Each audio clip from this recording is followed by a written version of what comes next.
guys are like fans of them or whatnot, you don't understand. It's a mental game. If they don't take a fighter like that during the times that they believe they're ready, then you're not ready and you don't believe in yourself. I'll always outwin you mentally. The reason why the Tank Davis won't happen is obviously they have their mock-up plan of what they're gonna do with Gervonta. They're able to do it. It works. A good system. He doesn't have to go above the B level. He doesn't have to go below the C level. He stays right there in the middle. Teofimo is just saying what Mayweather has been saying all along. He didn't say to Teofimo Lopez. Actually, that's the fight he wanted 6 months ago. But since Teofimo had a dominant win over Josh Taylor, I don't think Mayweather has the same thought process. But Mayweather did tell Shakur Stevenson and Devin Haney to fight each other. We're doing our own thing over here. Leave us alone.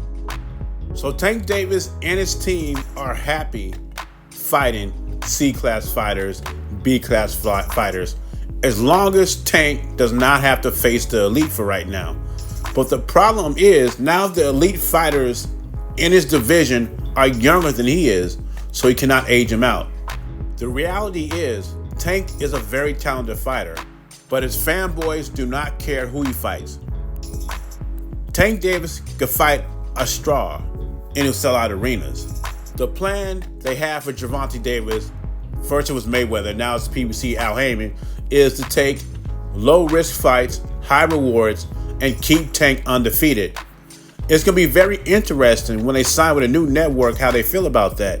Davis in non-competitive fights. In the next video, we will talk about a Hall of Famer having Tank Davis as pound-for-pound #1 when he hasn't done anything. I mean, over the likes of Terrence Crawford, Canelo Alvarez, Noya Inoue, he has Tank ahead of all those guys.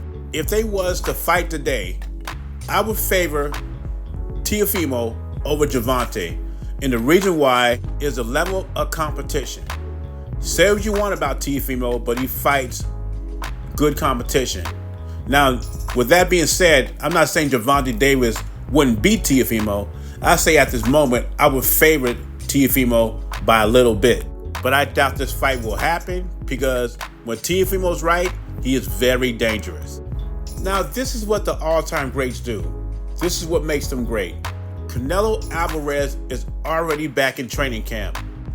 Canelo, Crawford, this is what they do.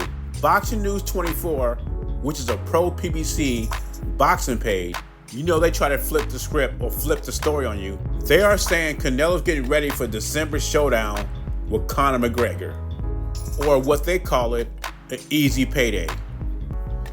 I think Canelo goes by the old motto, if you stay ready, you do not have to get ready. And Canelo's healthy now and doesn't want to get out of shape. And this is why you see him and Crawford. You never see these guys overweight, unlike these PBC fighters. I can remember when Adrian Broner, Tank Davis be looking like middleweights when they're between fights. But I think like guys like Canelo, no boxing, no life. He lives the boxing lifestyle like Floyd Mayweather does. And I believe he's in camp, sharpening his tools, getting ready for the Andre Benavidez winner. At least I hope so. So many fighters blow up between camp. Look at Devin Haney, he look like a linebacker, strong safety. It seems like people get surprised. We get professionals like Canelo and Crawford. They get in camp early. And I'm not a Floyd Mayweather fan, but he did the same thing. I think this is a positive sign that Canelo Alvarez is in camp early. This means he's healthy. Remember, he was saying that in the Bivol fight, he could not train like he wanted to because he was injured. But you know the haters, they want to spin a negative narrative out of Canelo getting in training camp early. Can you imagine that? A boxer getting in training camp early and they trying to spin a negative narrative. I commend Canelo and Crawford, fighters like that. I commend them for staying professional and not cheating the sport. And I know what you haters are gonna say. Did he test positive for clenbuterol? Yes, but he also cleared his name. Tell the whole story now. Anyway, leave your thoughts and comments below.